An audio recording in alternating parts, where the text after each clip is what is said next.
إلى حضرة نبينا النبي المصطفى محمد صلى الله عليه وسلم وأحسن إلى صاحب الكتاب الفاتحة. أعوذ بالله من الشيطان الرجيم. بسم الله الرحمن الرحيم. الحمد لله رب العالمين الرحمن الرحيم مالك يوم الدين إياك نعبد وإياك نستعين اهدنا الصراط المستقيم صراط الذين أنعمت عليهم غير المغضوب عليهم ولا الضالين. رب اغفر لي ولوالدي وللمؤمنين آمين. Silakan kita masuk ke bab fima yaturu minan najasah, yaitu faslun fima yaturu minan najasah. Oke, bismillahirrahmanirrahim. Qala musannif fi kitab Syafinah. Al-an nahnu nabahasu fi fasal fima yaturu minan najasah. Pembahasan pertama pada sore kali ini kita akan membahas tentang sesuatu yang bisa suci dari perkara yang najis. Sebelum masuk ke perkara najis ini, teman-teman harus tahu dulu bahwa najis itu secara bahasa itu punya makna al-mustaqdar, atau ke bahasa Indonesia itu diartikan dengan sesuatu yang menjijikan. Contoh kayak kita melihat misalkan kotoran ayam, itu kan kita menjijikan. Secara bahasa itu termasuk najis. Misalkan kita punya makanan yang udah basi, itu terlihat menjijikan, maka itu juga disebut dengan najis kalau dilihat dari secara bahasa. Kalau secara istilahnya, najis itu ditambah, bukan hanya sesuatu yang menjijikan saja, tapi sesuatu yang menjijikan yang dapat mencegah kita melakukan sholat. Itu secara istilahnya. Nanti ke depannya nanti ada pembagian najis apa saja. Nah, untuk pembahasan sekarang kita fokus dulu ke hal-hal yang bisa menjadi suci dari najis. Pertama, najis yang bisa menjadi suci itu al-khamru idza takhallalat bin nafsiha. Artinya itu adalah khamr yang berubah dengan sendirinya. Maksudnya apa? Di sini teman-teman tahu cuka kan yang biasanya suka digunakan misalkan di tukang bakso buat penyedap rasa di makanan, itu kan cuka. Nah, itu ada terbuat dari arak. Misalkan dari singkong, dari air singkong yang difermentasi. Nah, itu yang berubah yang disimpan beberapa hari, dan itu nanti akan sendirinya menjadi cuka. Kalau alkohol didiamin terus, itu bakal berubah jadi cuka. Nah, itu yang tadinya najis berubah menjadi suci. Itu yang pertama, al-khamru idza takhallalat bi nafsiha.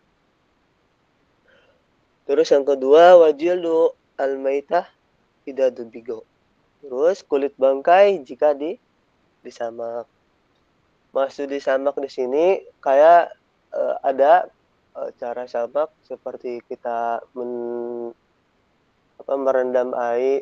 merendam kulit domba misalkan, itu direndam beberapa hari, habis itu dicuci, direndam lagi 1 hari, dicuci lagi. Nah, itu salah satu contoh penyamakan dalam kulit bangkai. Jadi kulitnya masih bisa kita sucikan, bisa kita gunakan, dan sering dipraktekkan di Indonesia.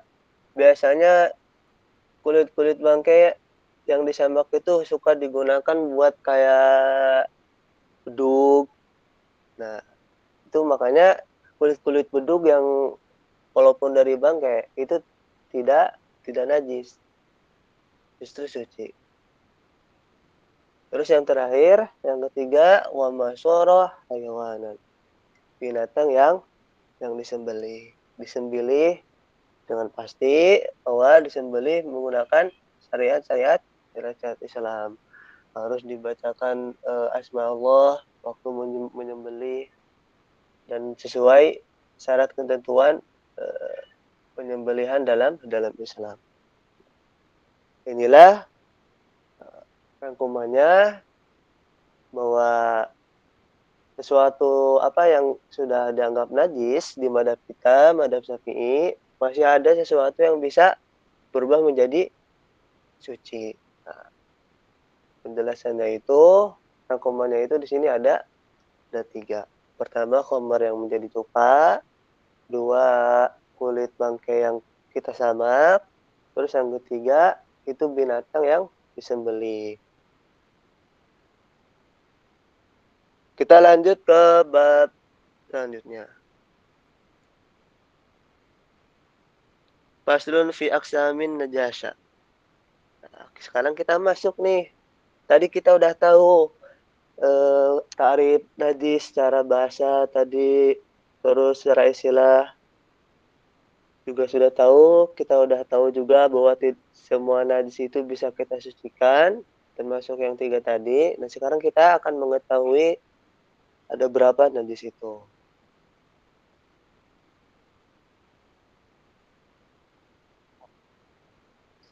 An-najasatu salasun. Najis, perkara najis itu ada tiga pembagian.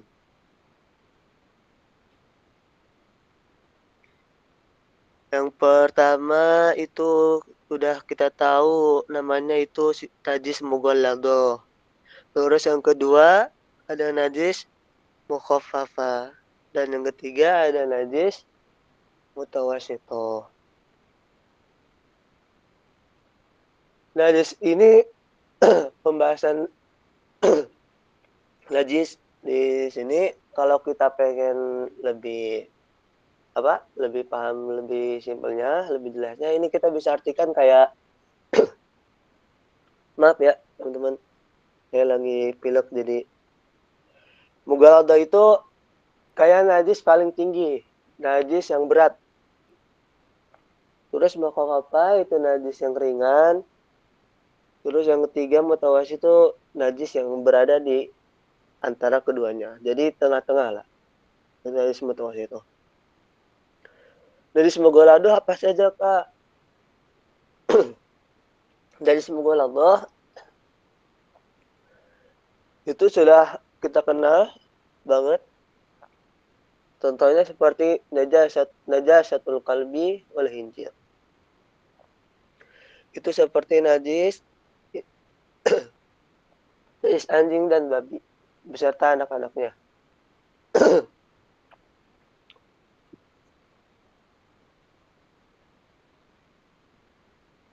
Terus wafar ihadima itu ya seperti anak-anaknya, anak-anak dari babi sama anjing. Terus yang kedua itu wal mukhaffafah. Nah, ini yang ringan. Yang ringan tuh apa adanya? Baulu saubi alladhi lam yat'am ghairul laban lam yablugi haulain. Jadi air kencing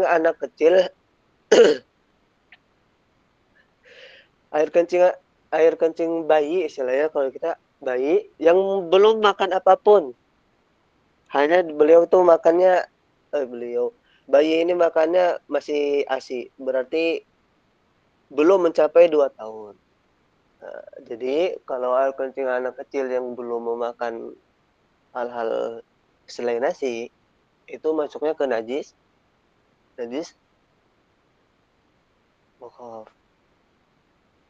Terus yang terakhir mutawasitoh. Nah, itu najis selain keduanya.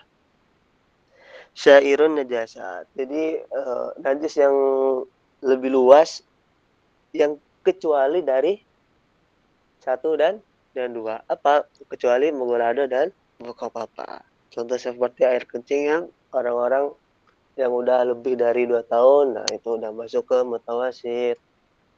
Yang tadinya selama dia masih meminum ASI, belum makan yang lain, yang tadinya itu masih mukhafafa, kalau udah lebih dari 2 tahun naik menjadi mutawasito. Itu sedikit penjelasan di kitab Safinah tentang pembagian najis dan contoh-contohnya. Kita lanjut ke bab selanjutnya. Gimana Kak kalau misalkan kita terkena najis terus pengen ngebersihkannya?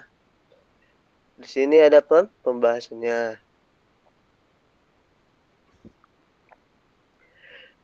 Faslun fi ijalatin najasah. Sekarang masuk ke pasal yang bagaimana kita menghilangkan najis.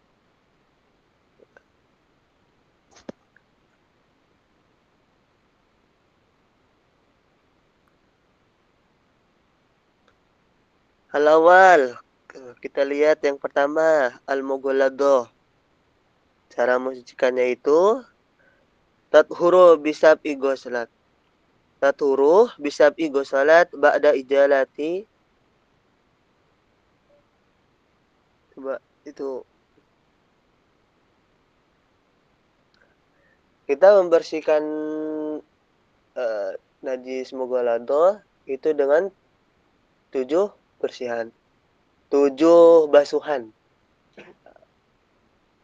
Ba'da ijalati ainiha ihdahunna biturab. Nah, yang mana di antara 7 basuhan itu ada salah satunya dicampur dengan tanah.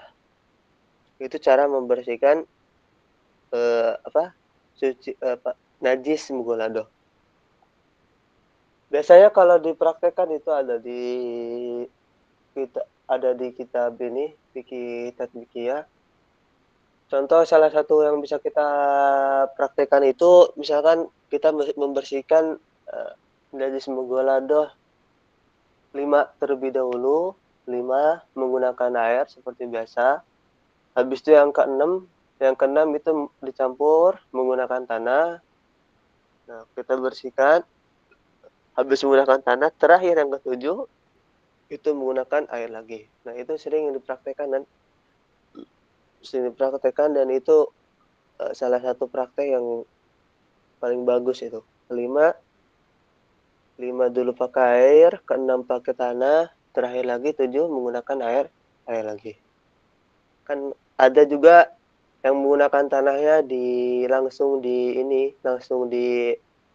yang pertama itu boleh juga. Yang penting kesimpulannya harus 7 kali dan salah satunya menggunakan tanah.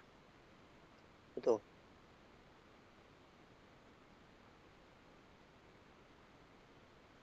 Terus yang mau fafa gimana?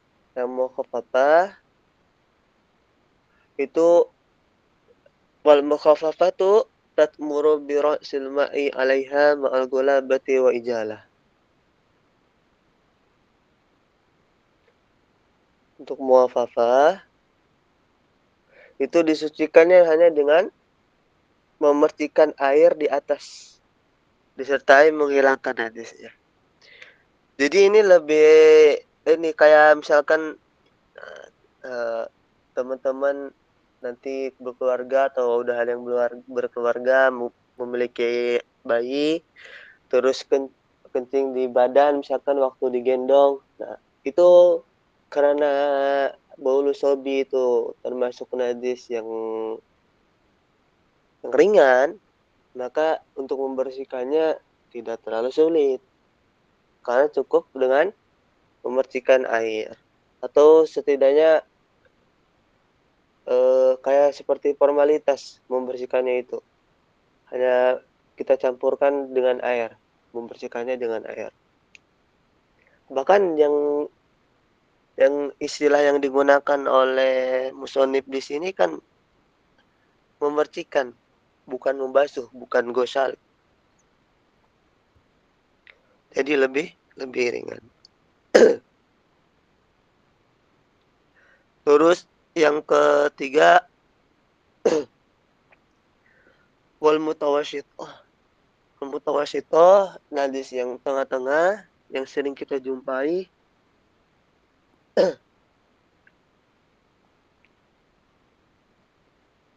Itu cara membasuhnya ada dua. Taksimu ila kismaini. Yang pertama itu ainiyah, yang kedua itu hukmiyah. Kak, kenapa kalau mutawas itu ada hukmiyah, ada ini ya? Karena najis mutawasito itu lebih umum dan lebih banyak dan lebih kompleks jenisnya. Contoh misalkan anak apa air kencingnya orang yang udah lebih dari 2 tahun. Tuh. Itu kita bisa melihat dari situ ada bentuk secara dohiriahnya, ada juga apa bau yang keluar dari najis. Nah, makanya cara membersihkan najis yang mutawasito, studi kasusnya air kencing orang yang udah lebih dari 2 tahun, itu harus apa istilahnya harus mencakupi dua tadi. Pertama, kita yakin najisnya udah hilang. Yang kedua, dan baunya juga harus hilang. Nah, makanya ada dua di sini, ada ainiyah dan hukmiyah.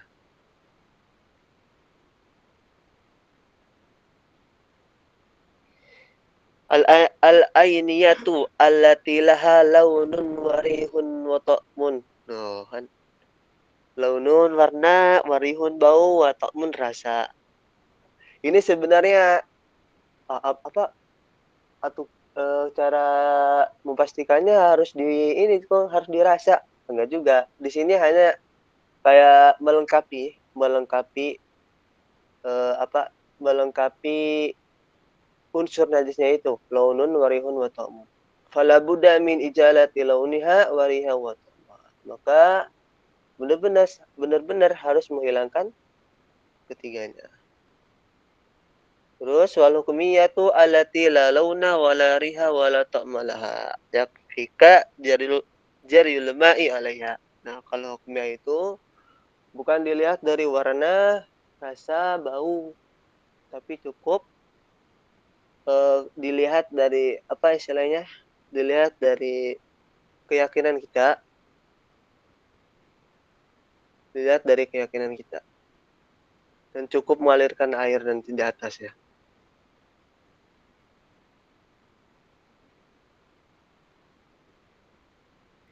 Jadi secara kesimpulannya najis ainiyah itu najis yang dohiriyah, najis yang harus mencakupi 3 unsur.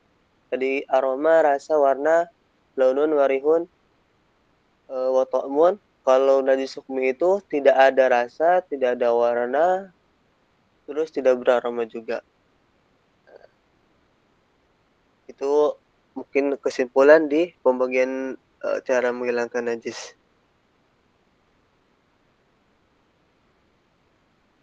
Ya kan teman-teman, pembahasan najis alhamdulillah udah beres. Yang mau memberikan pertanyaan boleh silakan.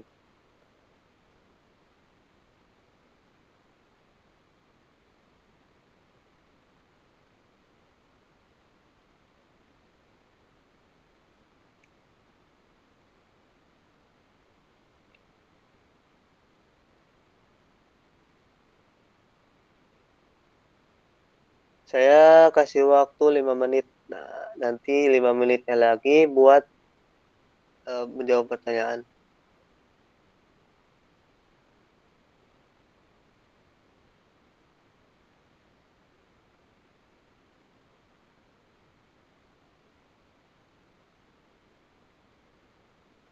Silakan teman-teman yang mau bertanya atau yang kurang jelas misalkan nanti saya ulang juga.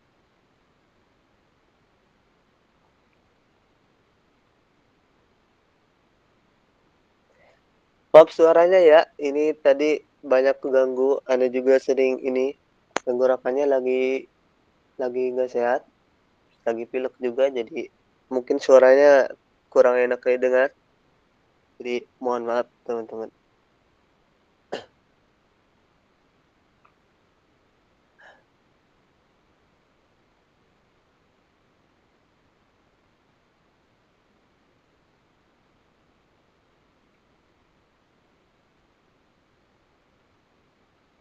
Ada yang ditanyakan?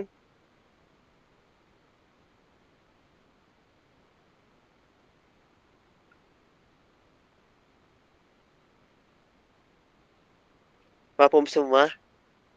Insyaallah maafum ya.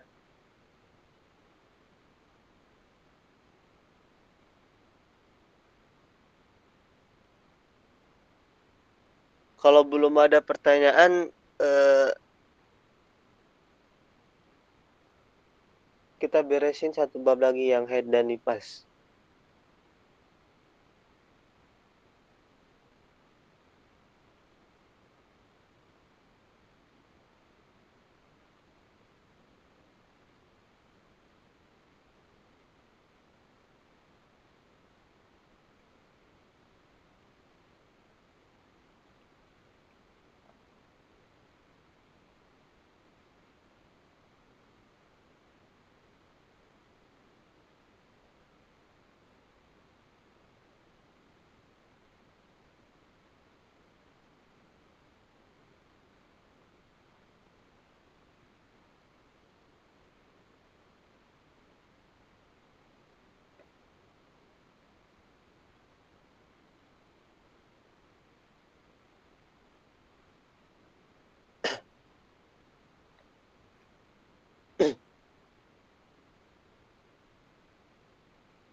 Nah, ini ada pertanyaan.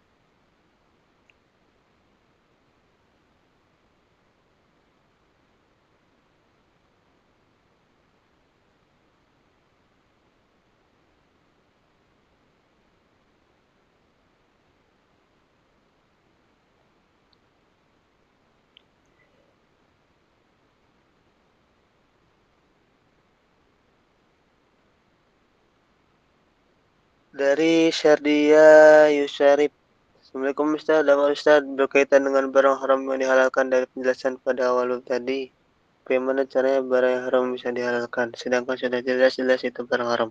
Nah, pertanyaan sangat bagus. Kenapa kan barang haram yang yang udah jelas-jelas haram itu kok bisa dihalalkan istilahnya? Nah, di sini maka kita harus mengerti kenapa haram itu haram. Khamr itu dapat diharamkan. Nah, para ulama fikih itu bersepakat adanya haram haram. Khamr itu diharamkan karena ada eh, hal yang dapat merusak merusak kepada istilahnya ada madorotnya lah istilahnya, yaitu apa, memabukkan. Jadi homer itu sebelum menjadi cuka itu ada sifat memabukkan, yang mana sesuatu yang dapat memabukkan itu dalam fikih itu termasuk homer, termasuk sesuatu yang diharamkan dan harus dijauhi. Cuman kenapa di kita, di Imam Syafi'i khususnya, kok ini bisa jadi halal? Nah, bisa jadi halalnya itu bukan jadi lagi, bukan jadi khamar lagi. Tapi khamar ini udah berubah menjadi cuka. Menjadi cuka yang mana di khamar ini sudah menjadi cuka, maka sifat yang dapat memabukkannya juga udah hilang. Nah, Makanya para ulama khususnya di madzhab kita bahwa khamar yang sudah berubah menjadi cuka dan hilang sifat memabukkannya, nah itu bisa menjadi halal. Dan istilahnya sudah tidak najis lagi bagi kita. Itu Kak jawabannya. Terus lanjut ke lisan, dari lisan Ustaz, contoh najis yang tidak memiliki bau, rasa, serta warna itu apa ya? Contoh najis yang tidak memiliki bau, rasa seperti kencingnya orang apa? Kencingnya orang yang lebih dari 2 tahun, cuman udah kering. Itu salah satu contohnya.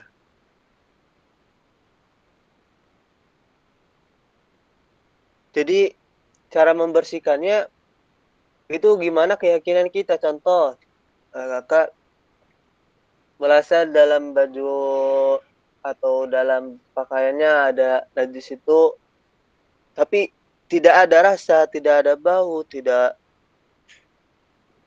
ada warna juga dalam pakaiannya. Maka itu akan cara membersihkannya tergantung dalam keyakinan Kakak. Kalau Kakak yakin bahwa di dalam pakaian Kakak ada najis, maka cara membersihkannya yaitu menggunakan tadi cara membersihkan najis mutawasyid. Itu.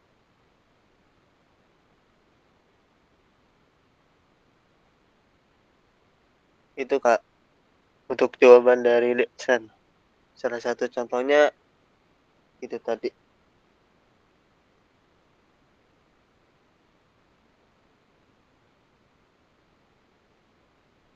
Ada pertanyaan lagi silakan.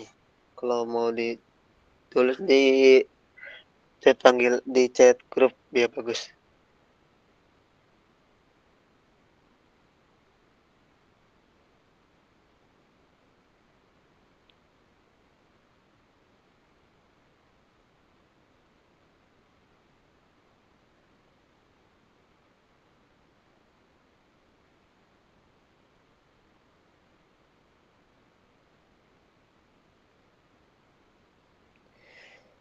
Ya. Ada lagi silakan. Kita masih ada waktu panjang. Cuman sekarang kita fokus ke pembahasan hadis.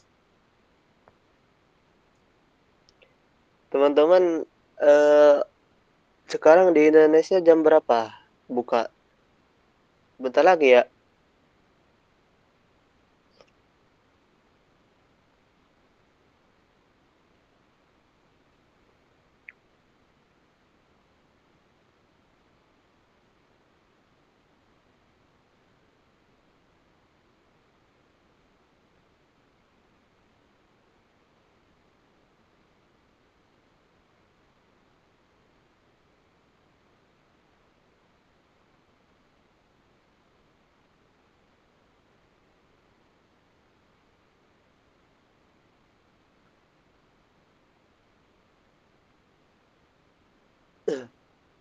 Terakhir ya, saya tambah satu bab aja terakhir. Jam 18.41. Oh, masih lama berarti. Kalau yang mau dipertanyakan silakan nanti tulis saja ya di panggilan. Kita tambah satu bab nih yang masih bersangkut paut.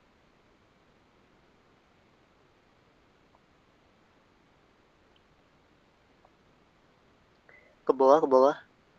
Nah, faslun fil haidi wa nifas.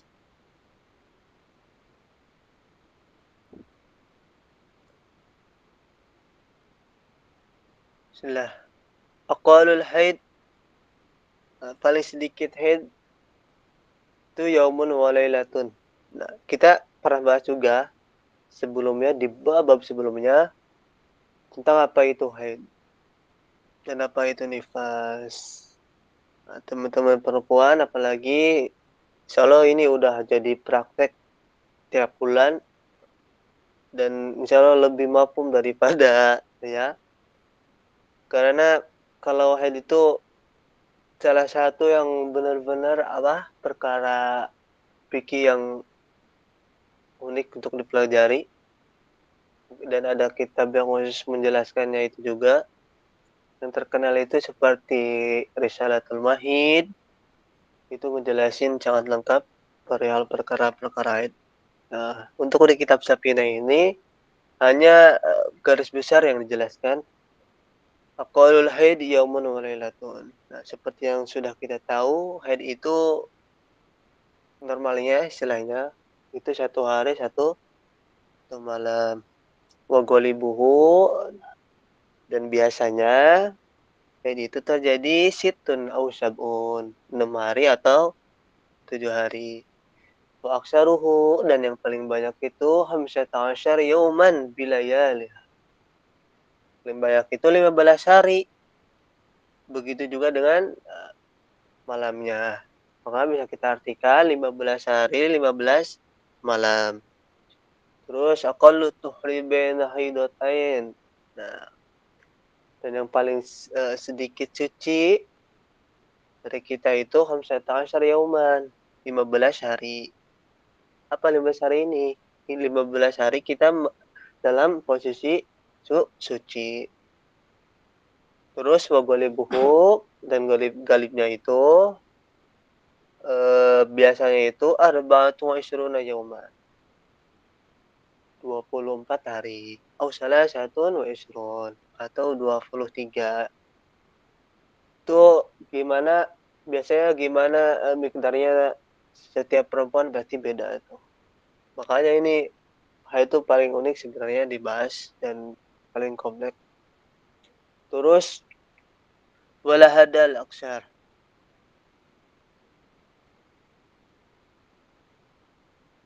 Lanjut. Aqallu nifas, paling sedikit nifas, mazatun. Itu tetes darah. Jadi ya semenjak istilahnya walaupun ada tetes itu masih termasuk nifas. Wa golibuhu, dan golibnya itu arba'una yauman, 40 hari. Dan yang paling banyak wa aksaruhu situna yauman, 60 hari. Lama itu ya. Karena kalau kita seperti kita tahu kan ada ada head, ada nifas. Kalau head itu yang sering terjadi tiap bulan. Kalau nifas itu setelah melahirkan. Kemarin seperti ada kasus dari saudara ibu saya baru melahirkan itu. Beliau kemarin baru baru ngetit ke saya waktu habis melahirkan. Dia nifas itu sekitar ini hampir 2 bulan setengah. 2 bulan setengah. 1 bulan setengah, hampir 60 hari. Baru ngechat kemarin, katanya alhamdulillah udah mulai haid lagi. Nah, itu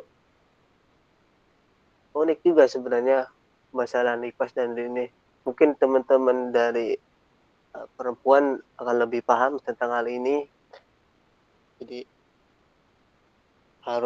istilahnya harus mempelajari lebih dalam.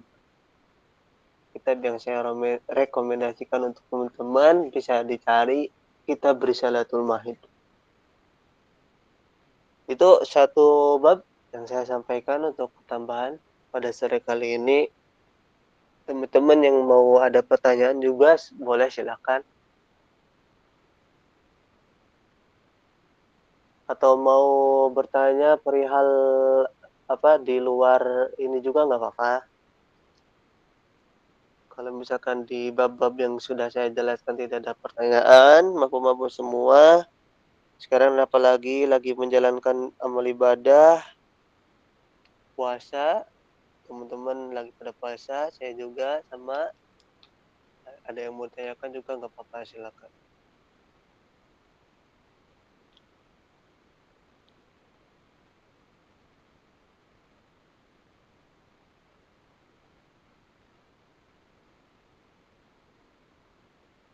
Oh, ini ada pertanyaan. Apaan Ustaz, bagaimana dengan bangkai babi yang dibuat barang haram menjadi tidak haram, sedangkan sudah tercantum dalam Al-Quran bahwa itu haram? Wah, itu saya belum tahu juga. Sepengetahuan saya, bangkai khusus babi ya, itu akan selamanya haram. Tidak ada yang menjadi halal ya. Kalau konteksnya ya, dari Kasadian pertanyaannya hanya babi, itu sepengetahuan saya itu tidak ada yang bisa dihalalkan, akan tetap haram. Walaupun sudah menjadi barang, makanya kan di Indonesia itu paling krusial kalau urusan halal, kayak di makanan, kayak di alat-alat, itu benar-benar sangat dipantau. Tapi kalau konteksnya hewan kecuali babi atau anjing, contoh kayak bangkai domba misalkan, itu kan najis juga, haram juga bagi kita untuk dimakan. Nah, tapi apa istilahnya, bisa menjadi halal si kulitnya doang, tapi ya kulitnya doang itu bisa tetap menjadi halal bila kita sama gitu. Jadi kita bisa gunakan buat alat-alat kayak misalkan sabuk sabuk dari kulit domba misalkan, boleh kalau kita udah sama.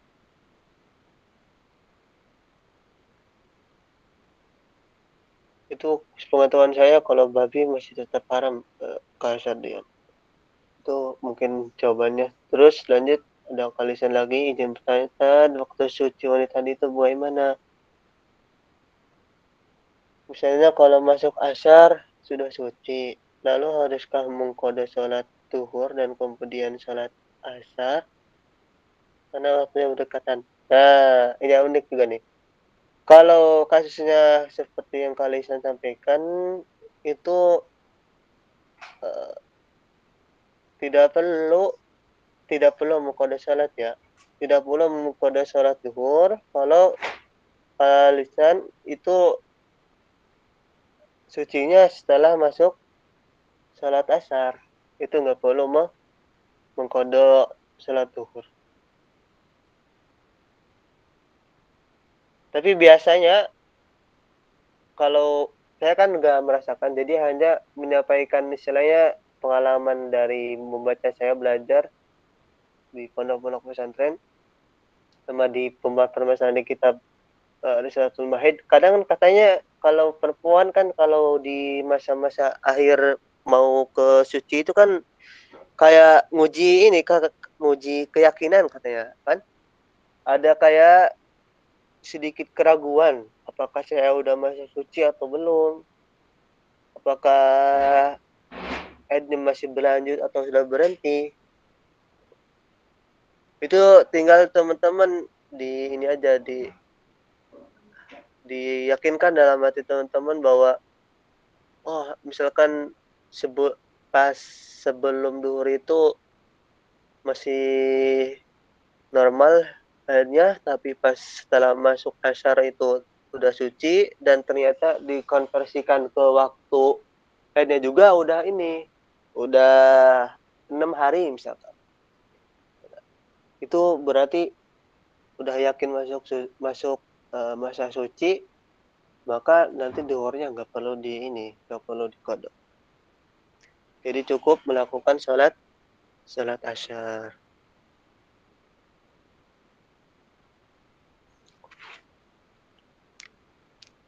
Terus ada yang itu kalian ya pertanyaannya. Terus ini ada pertanyaan lagi dari Kesadian. Apabila seorang wanita setelah melahirkan dan mendapatkan nifas terus belum sempat mandi bersih dan sudah mendapatkan masa haid lagi, bagaimana pada saat setelah usai masa haid dan saat mau mandi bersih? Apakah wanita tersebut membaca doa setelah nifas ataukah doa setelah haid ataukah dua-duanya? Kalau dilihat dari keseharian saya belum ini ya, belum menemukan istilahnya orang yang nipas langsung haid. Sepengetahuan saya di antara nipas itu biasanya nipas sama itu ada ini, ada jeda. Ada jeda,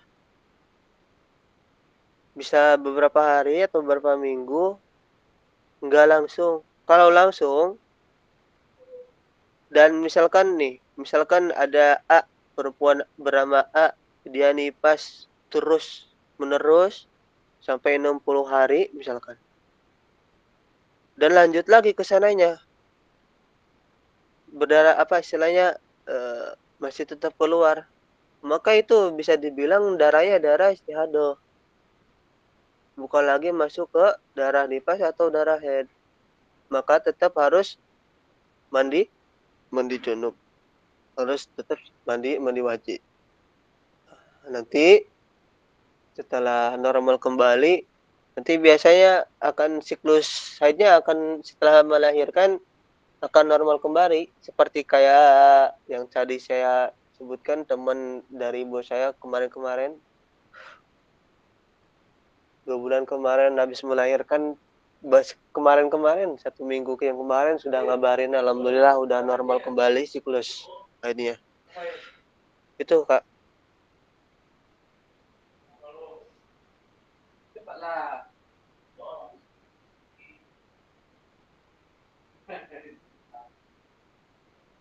Silakan ada yang ditanyakan lagi boleh. Selamat berbuka teman-teman ya. Sekarang lagi adzan kayak ya.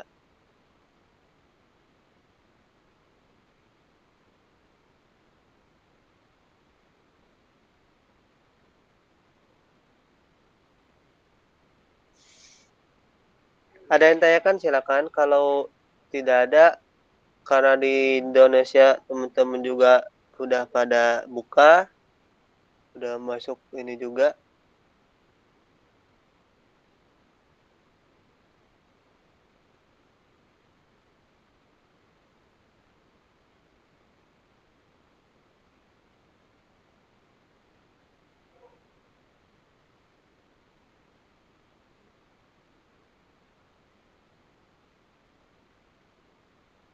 WIT berarti abang buka ya sekarang. Kalau WIB masih lama.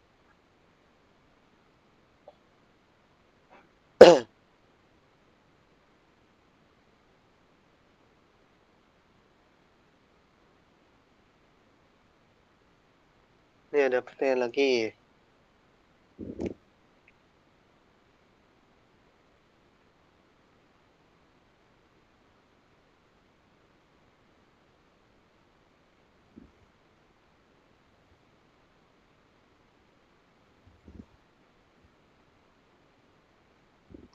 Tuh dari iya kan dari Indonesia Timur udah buka. Iya, selamat berbuka teman-teman di WIT.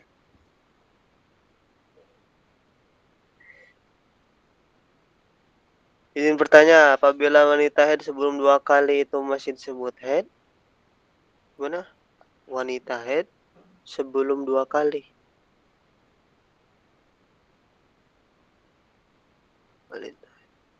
Maksudnya ke gimana?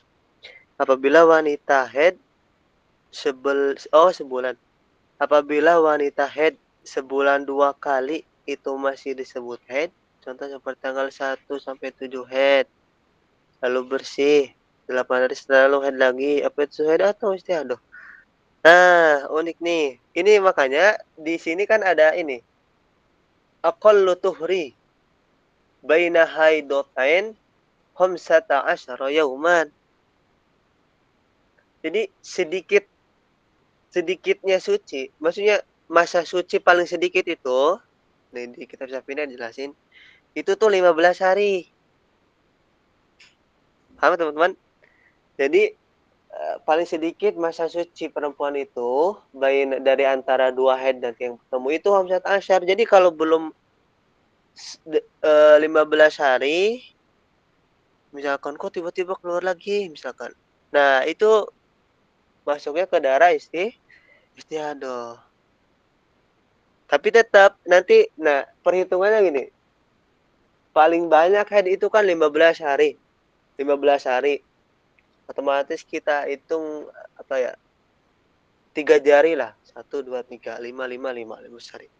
Misalkan Kak Nora Syifa itu misalkan berhenti di misalkan berhenti di hari berapa ya? Hari kelima. Misalkan di hari ke-6, 7, 8, 9, 10-nya itu kosong tuh. Tidak ada. Tapi di hari ke-11-nya itu keluar lagi 11, 12, 13, 14, 15. Nah, ternyata pas dihitung dari awal keluarnya darah, itu masih masuk ke 15 hari. Nah, itu sebagian riwayat mengatakan yang 5 itu, yang 5 tadi kedua, itu masih masuk ke darah haid. Tapi jika udah udah genap seperti studi kasus yang Nura Syifa dibilang 7 hari haid terus berhenti 7 hari lagi, nah itu masa haidnya udah habis, udah lebih dari 15 hari, maka selanjutnya itu dibilang dikategorikan haid haidnya darahnya darah istihadah karena udah lebih dari udah mikdar waktunya udah lebih dari 15 hari. Dan paling sedikit sucinya juga kan omset asyar. Jadi kalau sucinya kasari belum sampai omset asyar, tapi keluar lagi itu termasuk istiadoh. Gitu Kak. Kan Nura Syifa, bagus pertanyaannya nih.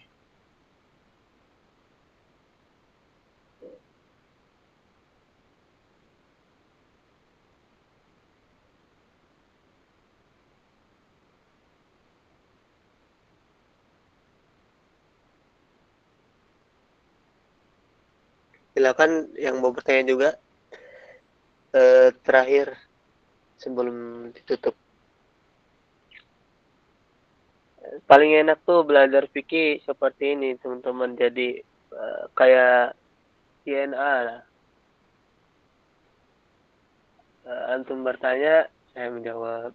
Itu lebih kerasa apa fikih fikih amaliyahnya lebih kerasa, fikihnya langsung bermanfaat di sehari-hari.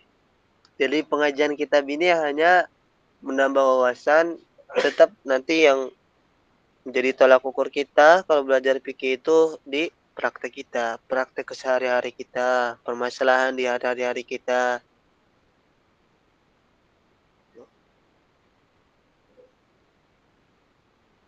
Saya mencoba sedikit menjelaskan dengan mudah dipahami kepada teman-teman, langsung ke natijah.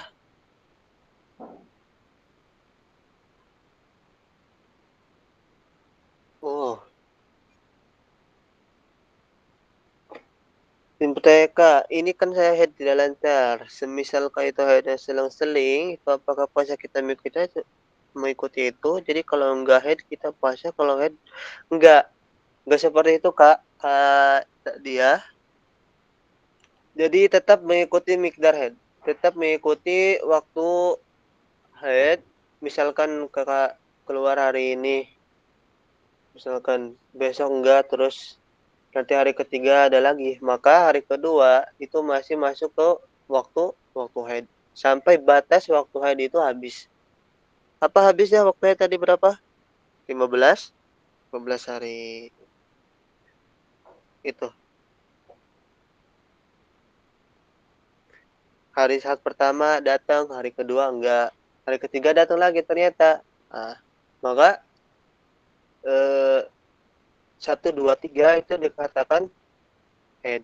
4 misalkan berhenti lagi, 5 ada lagi, 6 berhenti, maka kita tetap terus ikutin apa istilahnya siklusnya, terus 7 misalkan nggak ada, dan sampai 8-9 nggak ada, tidak selang-seling lagi. Nah, itu baru berhenti, baru boleh puasa lagi.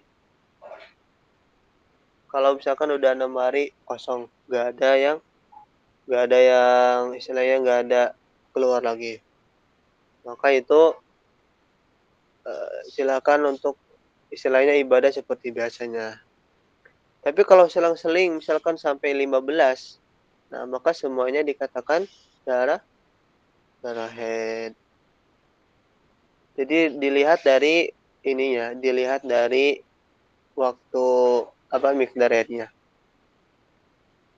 Tapi kadang kasus ini kan kompleks ya. Saya juga pernah belajar waktu itu, belajar kitab Risatul Maid.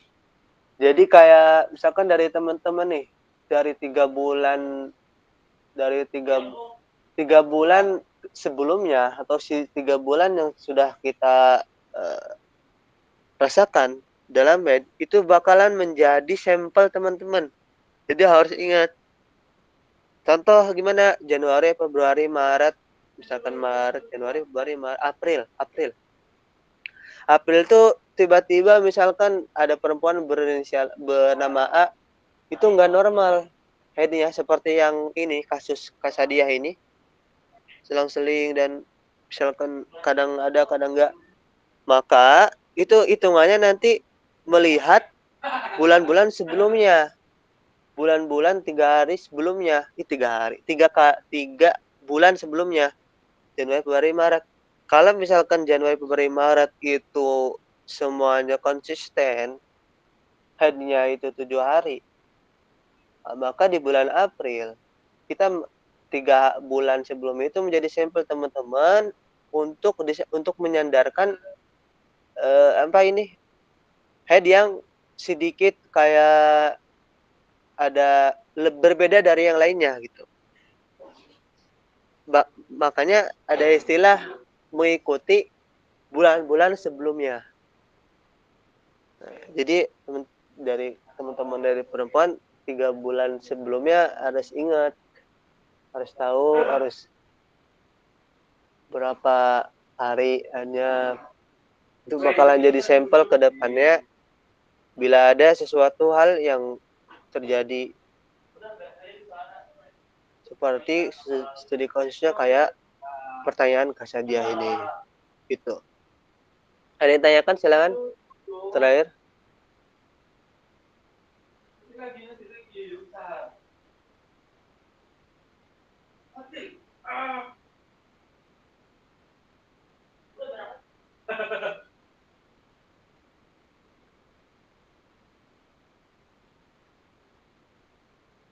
Iya ada lagi. Ustaz, ada saudari saya yang head cuman batas 3 hari, setelah itu langsung saudari saya mandi. Apakah bau Ustaz? Tolong teman setelah berarti cuman batas 3 hari. Gimana ya? Itu jadi itu dua miqdarnya itu. Dari siklus darah yang keluar sama dua dari siklus waktu head. Jadi harus harus dilihat dari dua itu. Kasadi apa Kasardia harus dilihat dari dua itu. Kalau misalkan kalau memang 3 hari itu udah bersih, istilahnya udah stop siklus darahnya, maka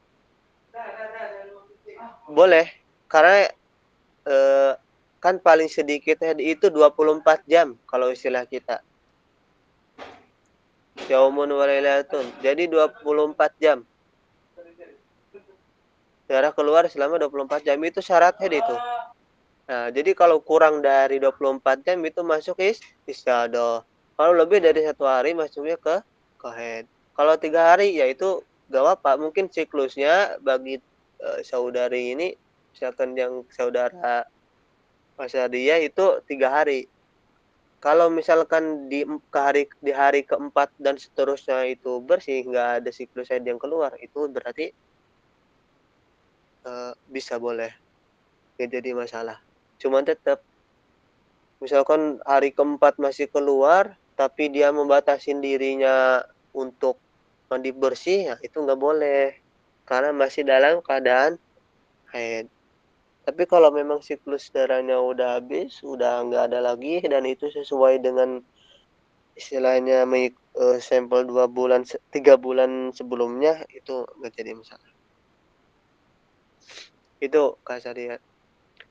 Kak Sadia, berarti saya mengikuti sampai 2 bulan. Iya, bukan 3 bulan. Lebih baik 3 bulan yang lalu. Iya, itu mengikuti sampel 3 bulan sebelumnya. Itu apa pendapat atau riwayat yang paling inilah, yang paling sahih istilahnya. Yang pendapat yang sering digunakan atau menjadi rujukan dari ulama-ulama fikih tentang haid. Kalau ada permasalahan di dalam haid, itu mengikuti bulan-bulan sebelumnya. Ada lagi silakan yang mau bertanya. Sebentar lagi kita akan tutup.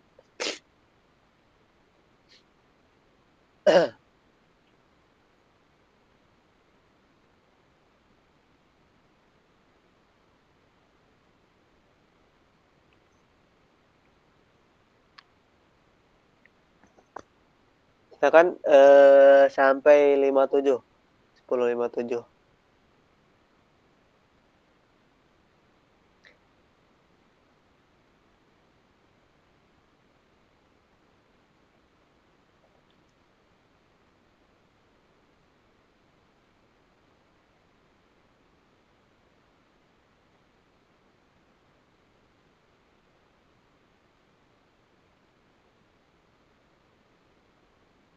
Sama-sama.